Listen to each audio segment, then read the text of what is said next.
es la eternidad. Llamaste al mundo existencia, me acerco a ti.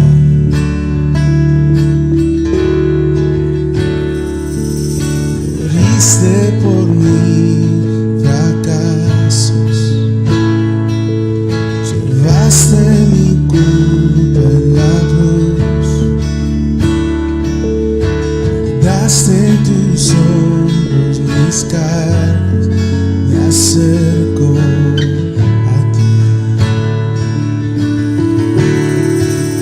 Puedo hacer,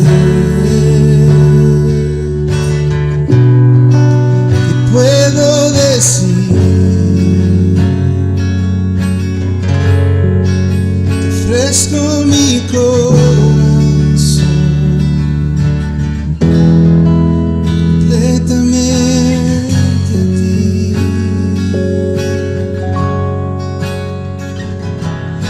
En tu salvación camino, tu espíritu vive en mí. Claro, en tu promesa me acerco a ti. ¿Qué puedo ser? ¿Qué puedo hacer? ¿Qué puedo decir? Te ofrezco mi corazón completamente a ti. ¿Qué puedo hacer? ¿Qué puedo decir? Te ofrezco mi corazón completamente a ti.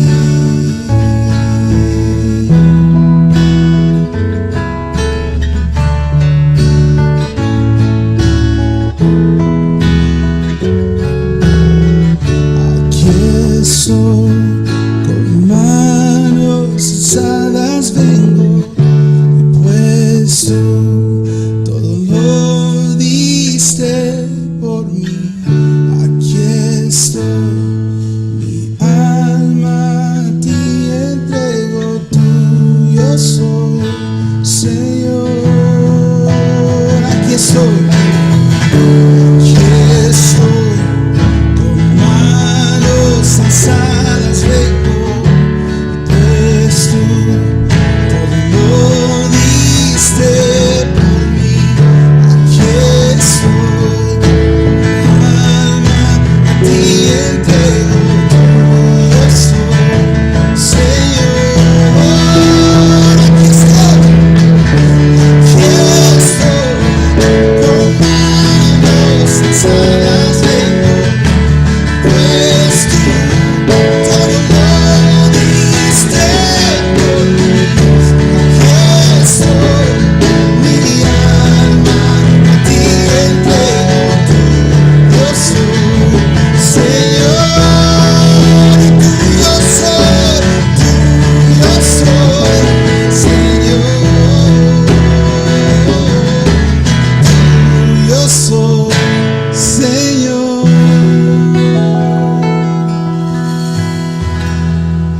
¿Qué puedo hacer?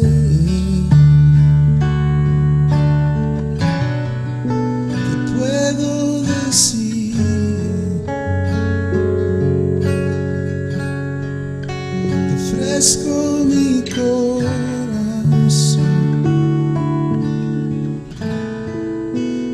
completamente a ti.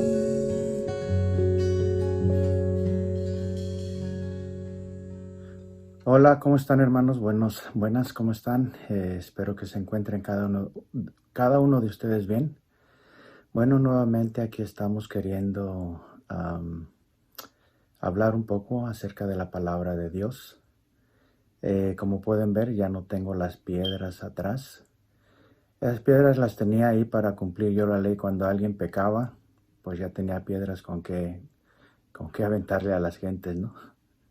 No, es una broma. Bueno, vamos a estar hablando sobre el capítulo 7 de Romanos. Capítulo 7 de Romanos es un capítulo donde las personas querían tener una correcta relación con Dios a través de la ley, observando la ley, queriendo observar la ley, y a través de ese medio ellos querían tener una relación correcta con Dios. Sin embargo, vamos a estar viendo un pasaje por ahí en el capítulo de los Hechos, capítulo 15, que nos enseña cómo es que ni los apóstoles ni sus padres pudieron cumplir la ley. Así es que al pueblo gentil se le estaba queriendo pedir que observara la ley, y es algo que ya no está en vigencia. La ley no está en vigencia. Es algo que en su tiempo Dios lo usó para que toda la gente pudiera llegar a Jesucristo. Era como un maestro, como alguien que instruía a las personas hasta que viniera Jesucristo. Pero una vez que vino Cristo, entonces ahora estamos bajo un nuevo pacto. Ahora estamos siendo guiados por el Espíritu Santo y ya no estamos bajo el pacto de la ley. Y vamos a ver eso en el capítulo 7. Vamos a estar leyendo del 1 al capítulo 1, del versículo 1 al versículo 12 solamente. Son 12 versículos, así es que lo voy a hacer de una manera un poco diferente en este día. Y bueno, comencemos. Para comenzar, primeramente quiero orar a Dios. Padre, me pongo en tus manos, Señor, y le pido, Padre Celestial, que nos ayude, que nos dé su bendición a través de que vamos por su palabra, Señor, a través de ir por su palabra y aprender de ella, Señor, qué es lo que usted nos quiere enseñar. Me abandono en sus manos, le ruego que me ayude. Me pongo en sus manos, Padre Celestial, en el nombre precioso de Cristo Jesús. Bendiga su palabra y bendiga los corazones de cada uno de los que oyen su palabra. En el nombre precioso de Jesucristo. Amén. Bien, hermanos, vamos a comenzar entonces en el capítulo 7, verso 1. Y dice la Escritura: ¿acaso ignoráis, hermanos, pues hablo con los que conocen la ley, que la ley se enseñorea del hombre entre tanto que éste vive? Ahora, tenemos ahí un paréntesis que si lo removemos, lo leyéramos de esta manera: ¿acaso ignoráis, hermanos, que la ley se enseñorea del hombre entre tanto que éste vive? Pero el paréntesis da a entender que Pablo está hablando ciertamente a los que conocen la ley. Está hablando con gente que conocía la ley. No solamente a los judíos se estaba refiriendo, sino que el pueblo romano, cualquiera que pertenecía a Roma y que se había convertido a Jesucristo, ellos también conocían de leyes. Por tanto, en el versículo 2, Pablo empieza con una alegoría que habla acerca del casamiento, pero es solamente una ilustración que puedan entender tanto judíos como gentiles. Así es que vamos a ver cómo a través de este pasaje, Pablo menciona y usa mucho la palabra la ley, ¿sí? Como lo acabamos de ver aquí, la ley, y luego nuevamente en el verso 2 la ley, y así va a ir apareciendo la ley en algunos pasajes, en algunos versículos. La mayor parte de los versículos de Romanos 7 contiene esa palabra ley. El verso 2, mire, dice: porque la mujer casada está sujeta por la ley al marido mientras que éste vive. Y es solamente una alegoría, no necesariamente se está refiriendo a la ley, pero está poniendo un ejemplo. Pero si el marido muere, dice, si el marido muere, ella queda libre de la ley del marido.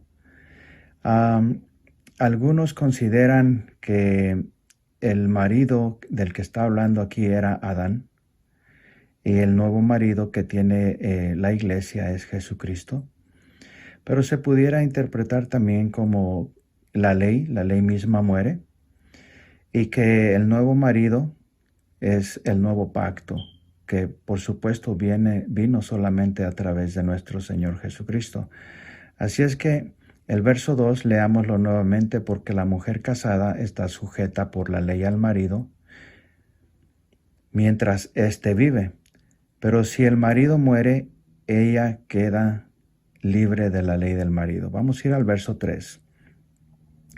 El verso 3 dice, así que si en vida del marido se uniere a otro varón, será llamada adúltera.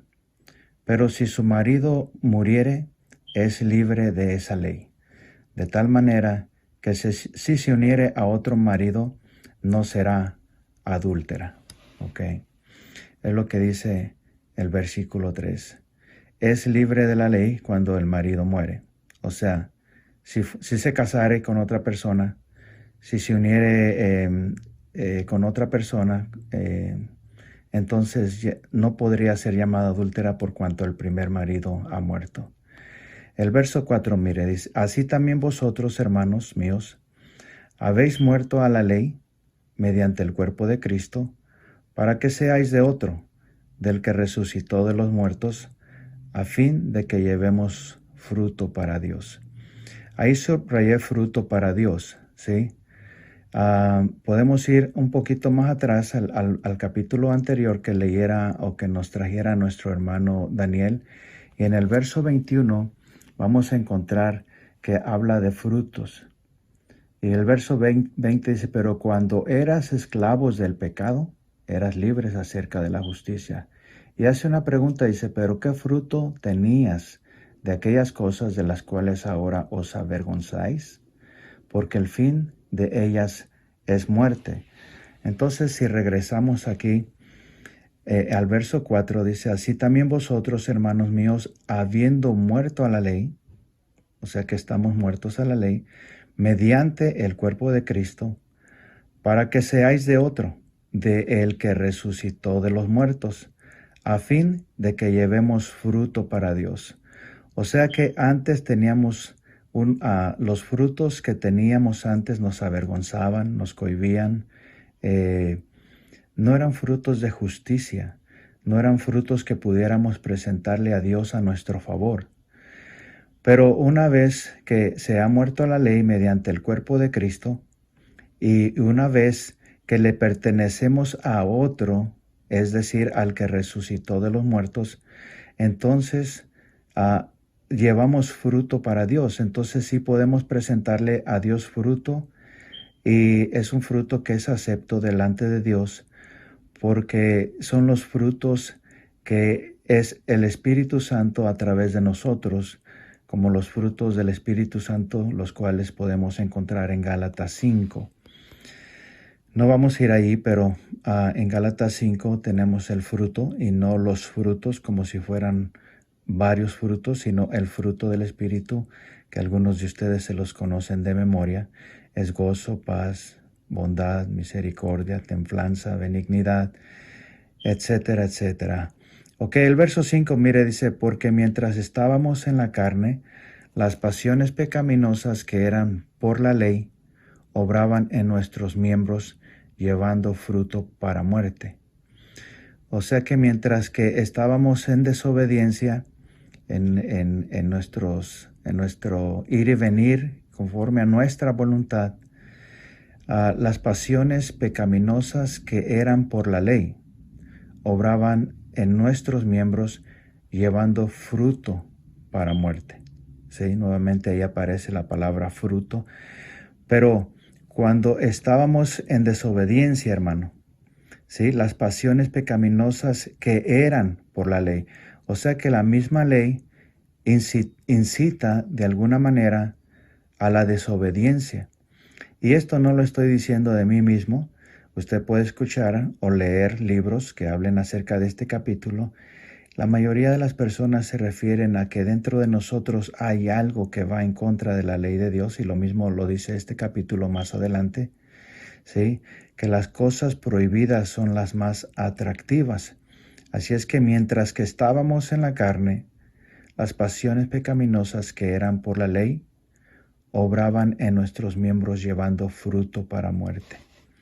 El versículo 6 dice, pero ahora estamos libres de la ley, por haber muerto para aquella en que estábamos sujetos, de modo que sirvamos bajo el régimen nuevo del Espíritu y no bajo el régimen viejo de la letra. Amén. Es lo que dice el verso 6, mire. Pero ahora estamos libres de la ley por haber muerto para aquella en que estábamos sujetos, ¿sí? Estábamos sujetos en la ley, pero ahora tenemos un régimen nuevo y este régimen nuevo es el régimen del Espíritu. ¿Se acuerdan que desde el tiempo de Jeremías, el profeta Jeremías, no lo tenía aquí como ya asignado, pero si buscamos Jeremías, me permite un poco. Jeremías 31, 31, dice la Escritura, he aquí que vienen días, dice Jehová, en los cuales haré nuevo pacto con la casa de Israel y con la casa de Judá. Y de hecho este no es un pacto que hizo con el pueblo gentil, hermano. Pero en mi infancia yo recuerdo que me llevaban a la iglesia católica. Y en la iglesia católica pues me llevaron a lo del catecismo, a hacer la primera comunión. Y ahí de alguna manera ellos nos enseñaron que nosotros, hermanos, teníamos que guardar la ley y los 10 mandamientos y todo eso que enseñan ellos, ¿verdad? De alguna manera hay muchas iglesias actuales que creen en Jesucristo como su único Salvador, fuera de lo que es la iglesia católica, pero que siguen guardando ellos el día sábado y que no comen cuchi, no comen cerdo y tratan de guardar la ley de la mejor manera que pueden, creyendo que a través de ello van a poder ellos complacer a Dios o agradar a Dios. Sin embargo, sabemos que la ley fue abolida por el sacrificio de Jesucristo. Y aquí nos habla Jeremías 31 y en el verso 31 que dice, aquí que vienen días, dice Jehová, en los cuales haré un nuevo pacto con la casa de Israel y con la casa de Judá.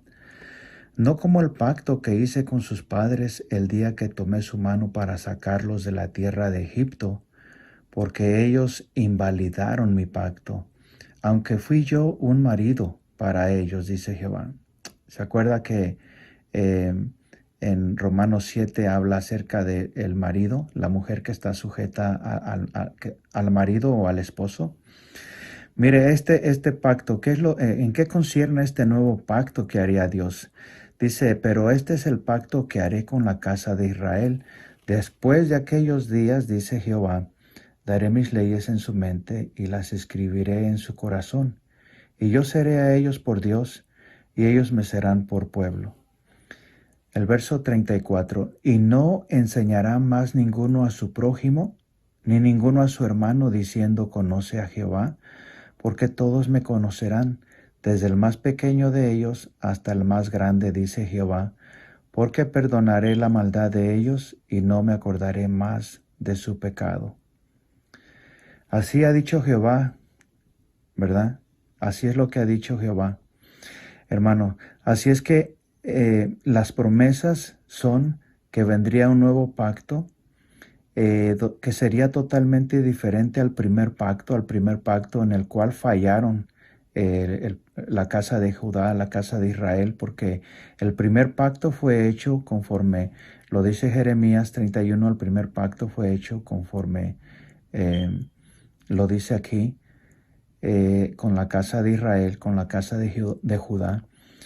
Y el nuevo pacto, hermano, también lo rectifica diciendo que haría un nuevo pacto que sería con la casa de Israel y con la casa de Judá, como lo dice aquí, ¿verdad?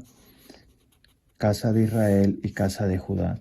Así es que, hermano, este nuevo pacto no entrábamos ni usted ni yo, pero este nuevo pacto tenía que ver también con la promesa hecha a Abraham, con la promesa hecha que de su simiente nacería alguien que reuniría en un solo a todas las naciones del mundo y que en este nuevo pacto todas las naciones serían benditas a través de la fe que tuvo Abraham y a través más que nada de la simiente de Abraham, que es nuestro Señor Jesucristo.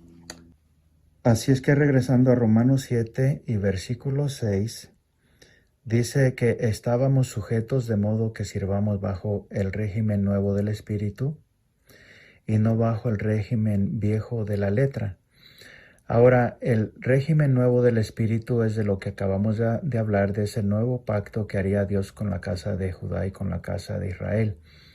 Y el régimen viejo de la letra, Pablo usa esta expresión, la letra, para referirse a la ley. Voy a volver a leer el verso 6 desde un principio.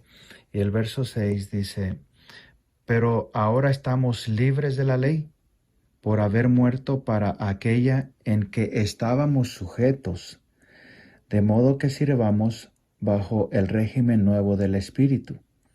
Ahora en este régimen nuevo, nuevamente vuelvo a decir, que es el Espíritu de Dios dentro de usted como creyente, obrando, tratando con usted, instruyéndole, guiándole, amonestándole y cada día trabajando en usted para que, como dijo mismo Pablo en Gálatas 1:6, parece que es Gálatas 1:6 si no me equivoco, que dice que el que comenzó en vosotros la buena obra la perfeccionará hasta el día de Jesucristo.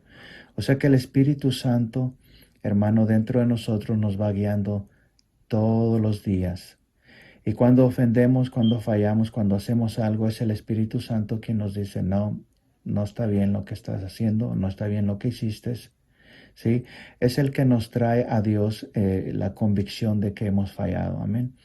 Y tenemos la oportunidad entonces de venir a Dios, pedirle perdón por nuestras faltas, amén.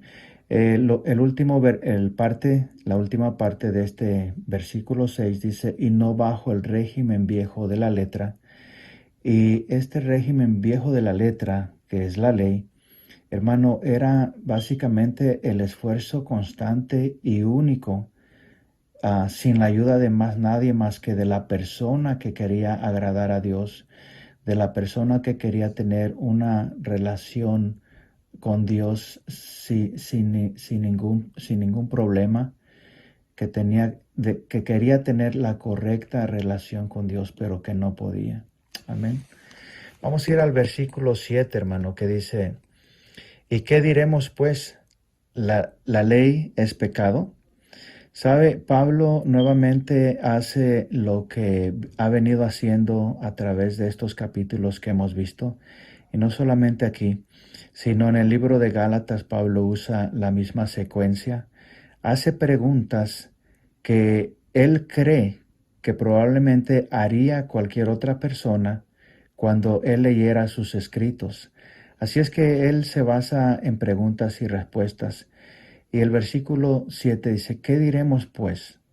¿La ley es pecado? Y él mismo nos da la respuesta, en ninguna manera. Pero mire, dice, pero yo no conocí el pecado, sino por la ley. Porque tampoco conociera la codicia si la ley no dijera, no codiciarás. Entonces, Pablo dice que la ley no es pecado, pero que él no conoció el pecado sino por la ley. Sabemos que había pecado antes de la ley, dice la Escritura, pero por cuanto no había una ley, no había transgresión, o sea, no se podía culpar. Pero una vez que vino la ley, entonces la ley nos enseñó que el hacer ciertas acciones eran contrarias a la voluntad de Dios. ¿Y por qué Pablo menciona la codicia? ¿Por qué no menciona cualquier otro de los pecados que de pronto son hasta más escandalosos? Por ejemplo, tenemos la fornicación, el adulterio, el asesinar, el robar. ¿Por qué no menciona Pablo algún otro de esos pecados? ¿Por qué la codicia? Bueno, hermano, es que la codicia es desear. Y la palabra antes del desear quiere decir como el es como alguien juntamente, ¿sí? Como copastor, que es pastor juntamente con el pastor, ¿sí? El copastor es pastor juntamente con el pastor. Y así sucesivamente hay muchas palabras que llevan el antes para indicar que es juntamente con él. Entonces, codicia o codiciar es desear lo mismo que tiene alguien más. Pero la codicia, hermano, es algo que no se ve en la persona. La codicia es algo que usted puede tenerlo, pero si no lo manifiesta con su boca, si usted no lo habla, si usted no lo dice, nadie sabría que usted está queriendo tener lo que tiene la otra persona. Ahora, el problema no es tener una casa como la que tiene tal hermano, o aún mejor. O el problema no es tener un auto como el que tiene el hermano o quizás uno mejor. El problema es querer tener la casa que tiene el hermano o el auto que tiene el hermano, sin importar. De hecho, cuando leemos anteriormente que la Escritura nos enseña y dice, no codiciarás la mujer de tu prójimo, porque no es querer tener una mujer ah, igual de bonita que la del prójimo o igual de inteligente que la del prójimo o como sea, no, sino que se nos está prohibiendo querer tener la mujer del prójimo, o sea que ella ya le pertenece a alguien y no podemos desear la mujer de nuestro prójimo, porque ya es de alguien. Así es que por eso Pablo pienso yo que usa esta expresión o la palabra codicia, porque es uno de los más escondidos, de los pecados más escondidos. Pero sin embargo, Pablo lo dice, pero yo no conocí el pecado sino por la ley, porque tampoco conociera la codicia si la ley no dijera, no codiciarás. ¿Ok?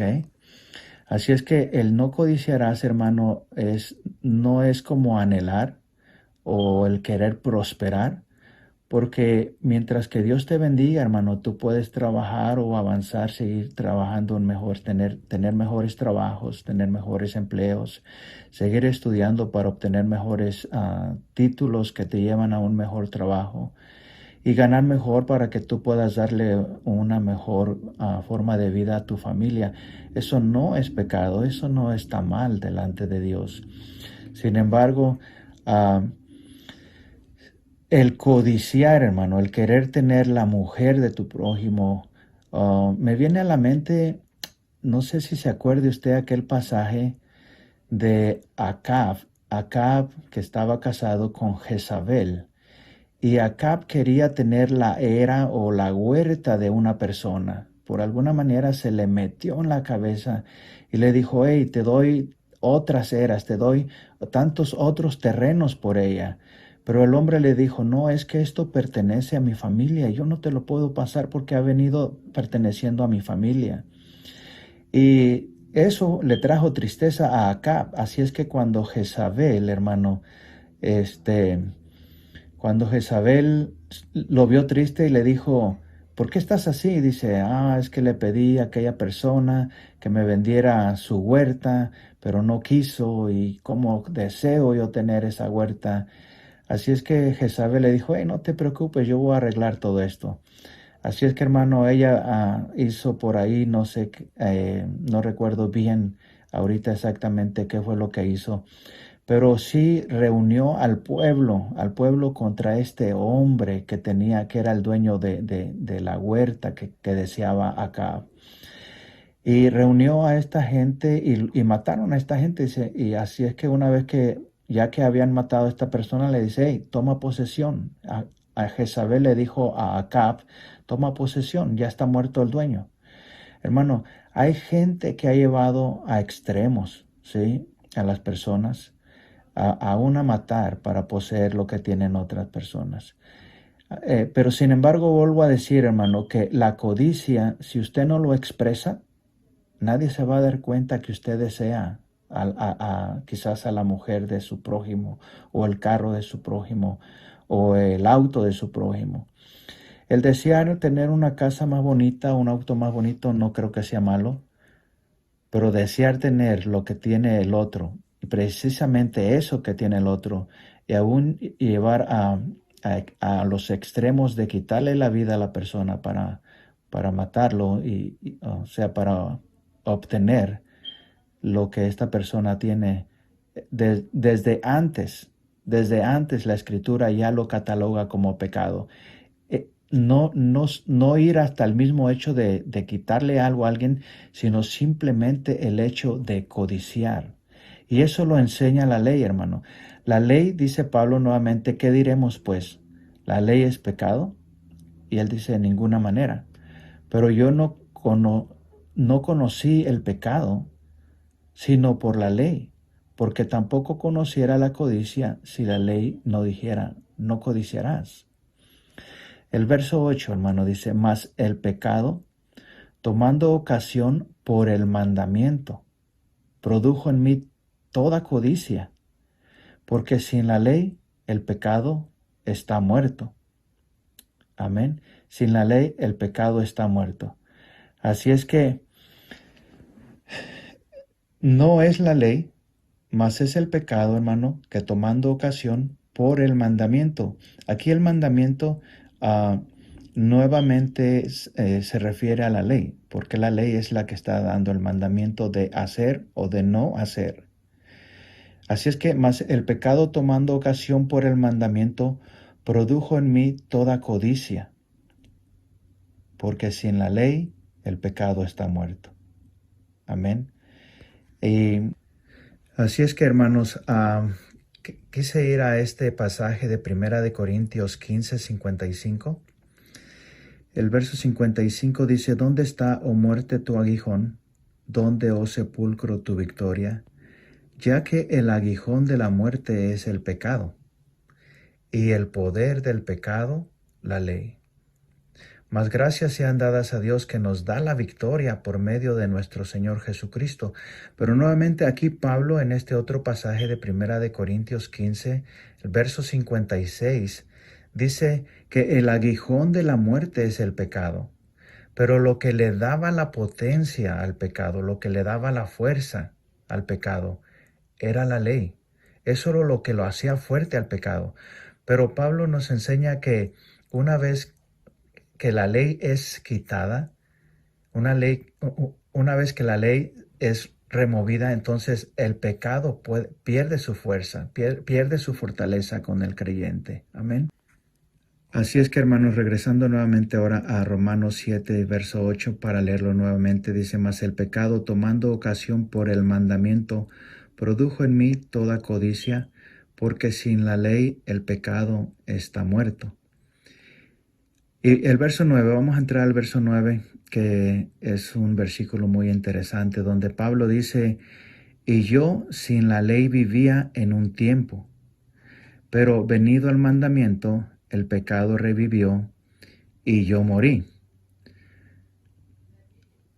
Aquí siempre ha habido la pregunta, ¿a qué tiempo de la vida de Pablo se refiere este pasaje? Aquí es como Pablo empieza a hacer como una autobiografía, ¿sí? Porque ahí se mezcla ya él. Él dice, y yo sin la ley vivía en un tiempo, pero venido el mandamiento, el pecado revivió y yo morí.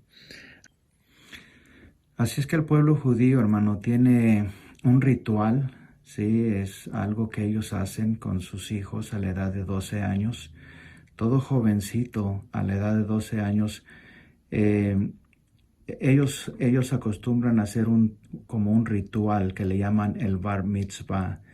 El mitzvah quiere decir mandamientos o leyes.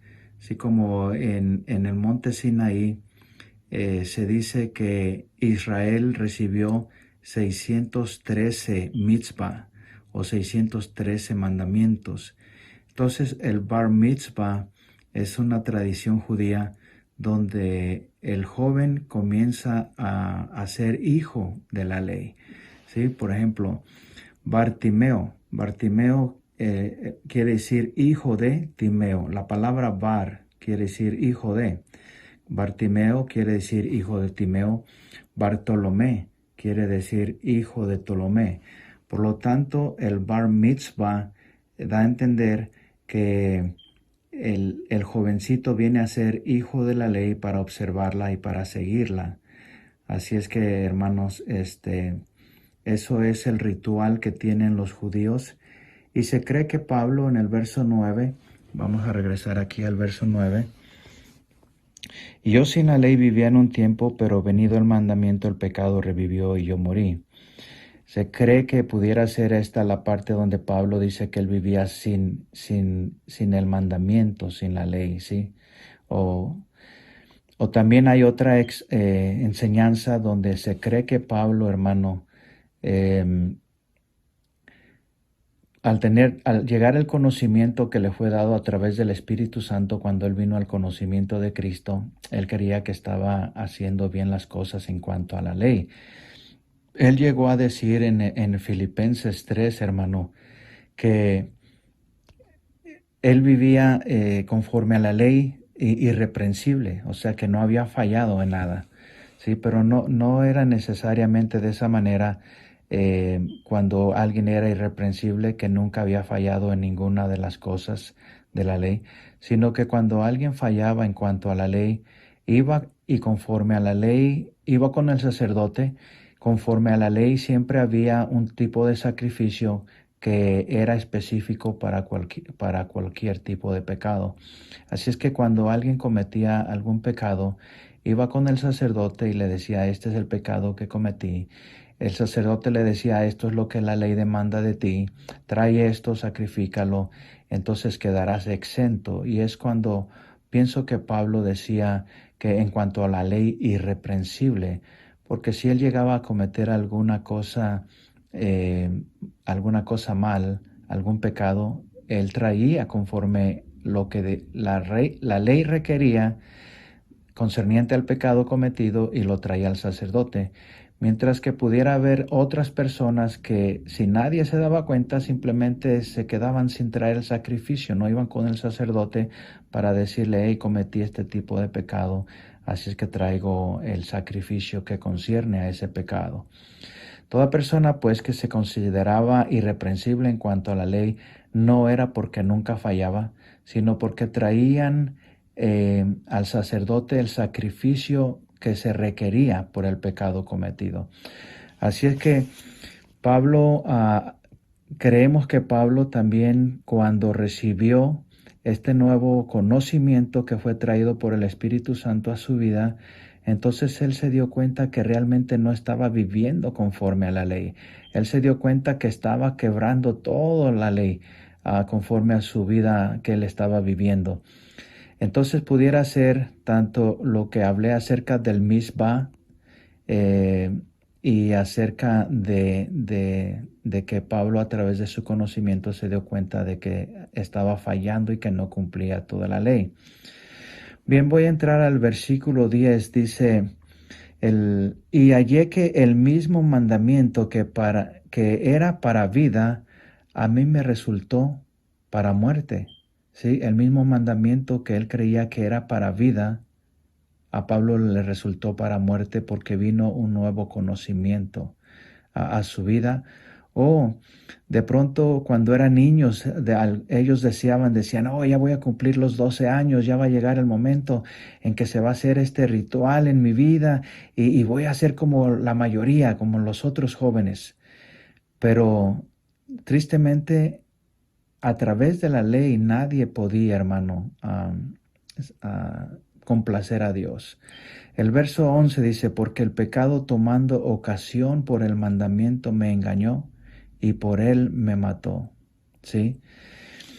Verso 12, hermano, de manera que la ley a la verdad es santa y el mandamiento santo, justo y bueno. ¿Sí? Esto es lo que dice Pablo acerca de la ley y eso es cierto.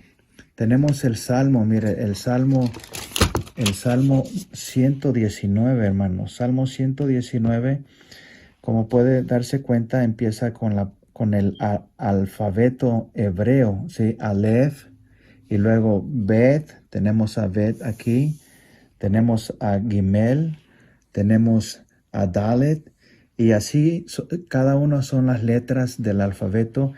Y está compuesto, hermano, por 8 versículos. Cada uno de estos párrafos, cada uno de estos párrafos está compuesto de 8 versículos. Cada uno de esos versículos comienza con la letra del abecedario judío, conforme a la letra, así como, por ejemplo, Aleph. Del 1 al 8, hermano, todos estos versículos comienzan con la letra A. En el Bet, del 9 al 16, todos estos versículos en hebreo comienzan con la letra B, ¿sí?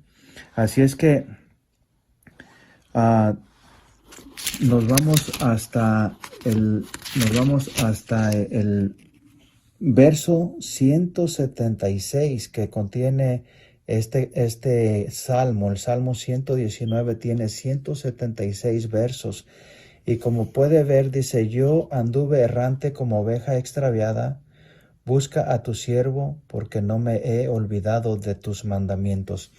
O sea que todo este capítulo o todo este salmo, cada versículo, hermano, habla acerca de la ley, de tus mandamientos, de tus hechos, de tus estatutos. Cada uno de ellos usted va a encontrar algo que se refiere a la ley, ya sea como ley, ya sea como mandamiento, ya sea como dicho o estatutos, ¿sí? Y consideramos que toda esta palabra es santa.